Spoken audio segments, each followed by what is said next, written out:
Бүгін 18 сәуір 2023 жыл. Осы өткен түн -1 градусты көрсетті. Жел болды. Қазір қатты жел. Салқын, өте салқын ауа райы.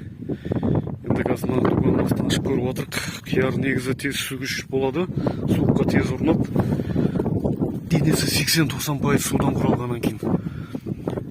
Жалпы былай аман, бірақ мынау термосқа тіреп тұрған жері, дугаға тіреп тұрған жері үсіген, су құрған бастан. Енді жалпылама былай аман. Енді мұнаяқтан да шанақ-шар өсе берді бәрібір, бірақ осындай дугаға тиіп тұрған жері үсіпті. Мынау да үсіген мысыға. Уже бұлжырап кеткен көрініп тұр. Мұны осындайлар болып жатыр. Жалпы аман. Гүлдеп жатыр, Құдай қаласа. Енді аман қалсын деп тілейік енді. Қазір помидорды көреміз енді, қызанақты. Қызанақты аштық. Бұл да жа солай болған. Дугаға тиіп тұрған жердің бәрі үсіген. Қарайып. Мына жақтардың бәрі үсіген.